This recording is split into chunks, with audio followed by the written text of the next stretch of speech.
সচলত NHM কৰ্মচাৰীৰ ধৰ্ণা কাৰ্যসূচী।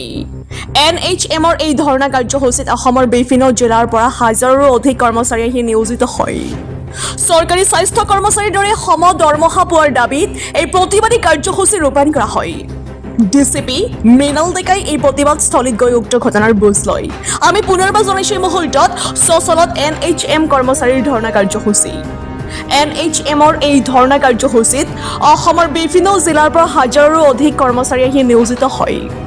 চৰকাৰী স্বাস্থ্য কৰ্মচাৰীৰ দৰে সম দৰমহা পোৱাৰ দাবীত এই প্ৰতিবাদী কাৰ্যসূচী ৰূপায়ণ কৰা হয়। ডিচিপি মৃণাল ডেকাই এই প্ৰতিবাদস্থলীত গৈ উক্ত ঘটনাৰ বুজ লয়।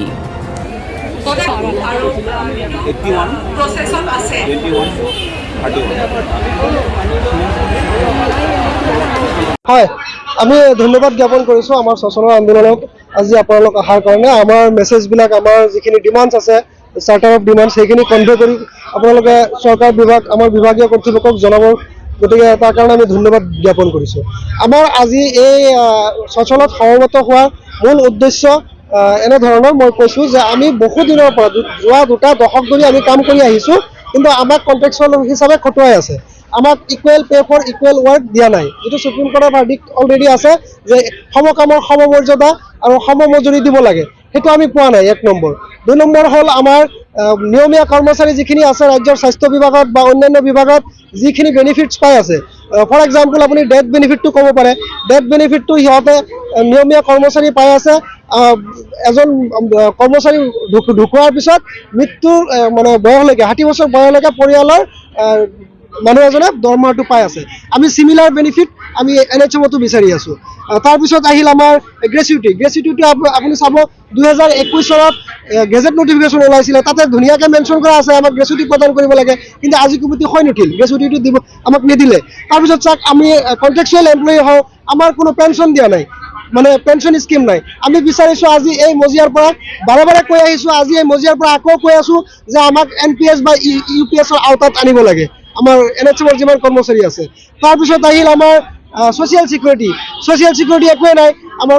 EPF নাই, EPF আছে না CPF আছে। EPFটো দি আছিলে যাৰ চেলাৰী 15,000ৰ তলত, তাকহে দি আছিলে। গতিকে আমি EPFৰ আওতাত বা CPFৰ আওতাত গোটেই NHM কৰ্মচাৰীক আনিব লাগে, তাৰে আমি দাবী প্ৰদান কৰিছোঁ। হয়, আজি আমাৰ NHMৰ কৰ্মীসকলে মিলি, আমাৰ আচলতে 2টা সংগঠন আছে, এটা NHM এমপ্লয়িজ এছ'চিয়েশ্যন আৰু এইটো হ'ল আমাৰ all Assam health and welfare technical welfare association. 2টা সংগঠনে মিলি সন্মিলিতভাৱে আজি স্বচ্ছলত আমাৰ এটা ধৰ্ণাৰ কাৰ্যসূচী চলি আছে। এইটো ব্যাপকভাৱে হৈ আছে আৰু আমাৰ এইটো NHMৰ হেড অফিচ, আমাৰ ষ্টেট হেডকোৱাৰ্টাৰ হয়। ইয়াতো আমাৰ সকলো কৰ্মচাৰীয়ে আহি আমাৰ এটা ধৰ্ণা কাৰ্যসূচী ৰূপায়ণ কৰিছে। আমাৰ মূল কথাটো হ'ল যে আমাৰ কৰ্মচাৰীসকলৰ বৰ্তমান বহুত অভাৱ অভিযোগত ভুগি আছে। বিশেষকৈ আমাৰ যিটো দৰমহাৰ বিষয়, এই দৰমহাৰ বিষয়টো হ'ল এনেকুৱা যে আমাৰ কৰ্মচাৰীসকলে বহু কাম কৰে, কিন্তু চৰকাৰী যিসকল নিয়মীয়া কৰ্মচাৰী আছে সেইসকলৰ তুলনাত আমাৰ কৰ্মচাৰীসকলৰ দৰমহা অতি নিম্নমানৰ। তো সেই বিষয়টোকে আমি আচলতে চৰকাৰক বহুবাৰ জনাইছোঁ।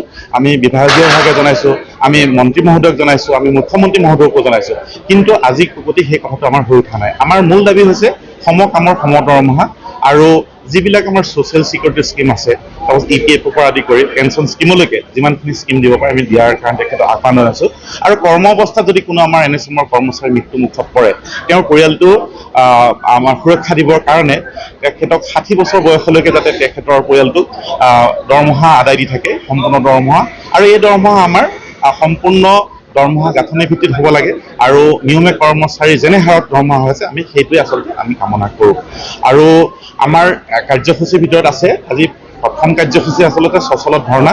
ইয়াৰ পিছতে আমি অহাকালিৰ পৰা আমি ৰিপৰ্টিং বন্ধ ৰাখিম আৰু আমি ইতিমধ্যে কৈছোঁ যে আমি ক'লা বেজ পৰিধান কৰি কৰ্মস্থানত উপস্থিত থাকিম, ৰিপৰ্টিং বন্ধ থাকিব।